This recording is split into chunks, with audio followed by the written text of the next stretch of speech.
Ndeshjen tjetër kemi pas me Tiranën. Kemi fituar një. Kemi këtë pamjet ekskluzive të Shqipërisë në Angli, ndërkohë që u flisni vetëm njerëzit i ndjekin është 89. Po, kemi fituar 1-0 me Tiranën dhe mas ndeshjes jemi grumbulluar me ekipin kombëtar. Se u bë për Ahmet Denivarë me Agustinin, kur than ju na rafota sa ju stadium vinte era u Dedoranta, se ne kishim marrë nga jashtë. Na u duk sikur kishim ndeshje ndërkombëtare. Zmian, ju keni qenë në Anglinë 89-ën? Kanë emocionet tjera. Emocionet me të vërtetë se keni në Wembley, jo pak, ë? Po. Këto janë me të vërtetë ekskluzive, kombëtari jonë që zbret në Anglinë atë kohë. Ja Zmian, çfarë bëre të liber demokrat? Ja dhe i vleshtësi. E kemi live, po. Prej që i kam kënë demokrat me fjallësa, hishim atë në dogan, në udrilëshëm, se nuk e di se që në gjithë dhe mrafë. Po duke që ekipe të rregut. Po ekipe rregut, paraqitja është...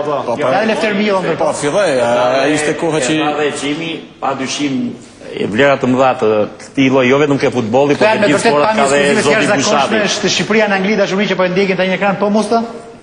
E tha dhe qimi s'duhet përsëris, por vlera ka dhe zoti Bushati përveç organizimit edhe ke futja, ke gjitha, ke dashamirësia që ka pas.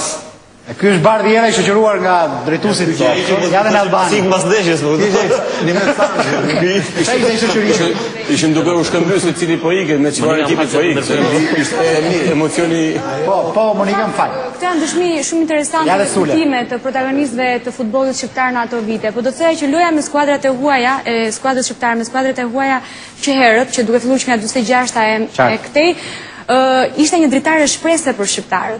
Mendoj që Shqipëria nuk ishte lidhur marrëdhënie diplomatike. Imagjino Monika, këtu është një stërvitje në Wembley që shëdis sa njerëz ëndrrojnë ta shprehin. Imagjino ti preki nga afër, për shembull Beckenbauerin që erdhi në Shqipëri apo idhuj të tillë të futbollit shqiptar. Ndeshja me Gjermaninë ka qenë një kult vetë dhe njerëzia në atë kohë, domethënë e shite futbollin edhe si një ndalemi këtu në gazetat. Komentet e gazetat angleze në atë kohë për portierin Albani. Ashtu siç shkruajti dhe Gjermania në vitin 1967, në 17 dhjetor kur zhvillua Shqipëri-Gjermani, që rezultoi barazim dhe shkatroi Gjermaninë për të mos hyrë në kampionatin e bajmë atë primat që kemi prishur. Jo, për mua ishte domethënë nga që nuk shkova, domethënë se u vrava, u dëmtova vetë, domethënë që e ëndër, shkoj, domethënë është kur shikon domethënë këto në ndeshjen e Anglisë, domethënë Demollari ka zhvilluar nga ndeshjet më të mira, ka shnuar dhe gol, që nuk është anulluar, domethënë. Kur ka qenë shohim golin e Demollarit anulluar 0-0 ka qenë, ëh? Ka barazuar në kushtullat. 1-0. Ka barazuar. Demollari, ju keni emocione nga i takim në mënyrë të veçantë, do desha dëgjoj edhe një koment nga ju nga kjo ndeshje në veçantë. E veçanta është kryesorja e që na u dha mundësia të luajsim në atë stadium gjigant. Edhe sa për kuriozitet, edhe Platinia Mall nuk arriti një ndeshje të luajë në atë stadium, vetëm për lamtumirën e tij nga futbolli e bëri atë thua takimin e fundit. Edhe ishte diçka domethënë që të lëmë mbresat e jashtëzakonshme.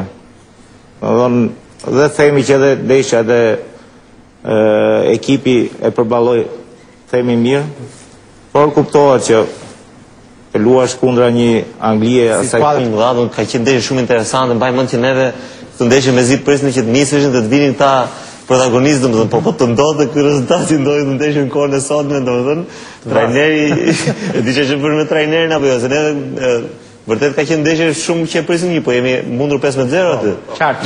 Në këtë ndeshje. Megjithatë, domethënë gjithë ato gjërat, Po fol shumë për në Albani sepse ishte portier 17 vjeçar në atë kohë përballë Shiltonit, madje shtypin anglez doli sigur mund të ishte për nga mosha dhe djali i Shiltonit, por bëri dhe me Belgjikën janë, thosh, ndeshje kyçe në historikun e futbollit. Do ta fillojmë me vitin. Kemi ndërkohë edhe disa pamje të ndeshjes në Wembley. Ja, është skuadra angleze në atë kohë, skuadra me të vërtet me lojtarë të famshëm, cila arritet deri në kaçe të Europës. Ky është skuadra jonë që megjithmonë pamje futesi e barabartë. Në Erhote duke, në Erhote ka që kapiteni, mos gabohem. Pa, në ndeshje. Nuk e di se edhe ju Demollari keni shënuar një gol që është anulluar në mënyrë të padrejtë nga gjyqtari i takimit. Ta shikosh, mund të thuash, po më kujtohet mjaft mirë që për pozicionin e shloje. Qartë. Që nuk kuptohet edhe qartë se kush mund të ketë qenë pozicion. Visioni ka dhënë ai, po është shumë absurde dhe është e pa, nuk është ne kemi parë dhe kemi. Dhe atëherë kishte dalë ajo që po mos të ndikojë edhe ishte ylli ka qenë 26 meçes, vetëm Turiri kishte dalë përpara mbrojtës. Gjyqja ka qenë direkt dhe atëherë kishte hiq kjo rregullore, nuk quhej më offside. Dhe sikur të hiq. Ky është goli parë anglezë ndërkohë. Perla kemi pas sot unë shikoj dhe një ndryshim, Ka për Geri Lineker, po. Edhe jo se duhet të justifikohem, por ke arbitrimet. Kemi qenë shumë të pa favorizuar. Kemi qenë kemi qenë ekip i vogël dhe nuk ka qenë ndërgjegjës siç është sot. Unë shoh sot domethënë jo vetëm ke ne, por në përgjithësi arbitrat janë ndërgjegjësuar shumë, në përgjithësi mbajnë ndeshjet shumë mirë, nuk ka shumë pak. Ka penalizime si në atë kohë. Ne unë po të them një finlandezi në Gjermani kur kemi dalë 2-1, domethënë të shohësh ndeshjen. Ky është goli i Demollarit, le ta ndjekim për një moment. Ekzekutiv. Asule atëherë ju mbani dhe primatin që vetë ke lutur pa keni shnuar Noemli. Sa ka qenë rezultati? Një gol Shildoni. Nuk e di 1 apo 2-0. 1-0. Ka qenë gol. Ka qenë rezultati 2-0 dhe erdhi goli i Demollarit. Si do ta shpjegonit nëse do ta hidhja si pyetje që ne ishim të aftë për të rrëzuar dhe për të fituar me skuadrat e mëdha dhe skuadrat e vogla ndoshta nuk pushonin më aq rëndësi duke menduar që ose kanë ndikuar faktori psikologjik që janë skuadrat vogla dhe do të problem që kemi akoma, ne luajmë më mirë me të mëdha. Me të mëdha dhe me të vogla. Infektohemi nga të mëdha dhe luajmë si ato. Kurse të voglat i nënvlerësojmë. Po, siç duket. Është interesante, në gjithë ato. Është dhe opinioni, është dhe mentaliteti. Po të shohësh në përgjithësi në të gjitha kur luaj me një ekip që ka emër të madh dhe një top kur e nxjerr jashtë thua bravo. Me një ekip që mund të jetë aty me ty, që e pren ndeshjen pa filluar ndeshja do që 2-0, bëj 7 aksione ti thua e kjo është edhe mentaliteti dhe i publikut e të gjithë.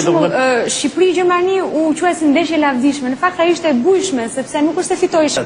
Ato zotrinë në kollare ai perfeksion se sot në herë shkoj kështu ne si Bozhi Bozuk ne. Fal për shpresë.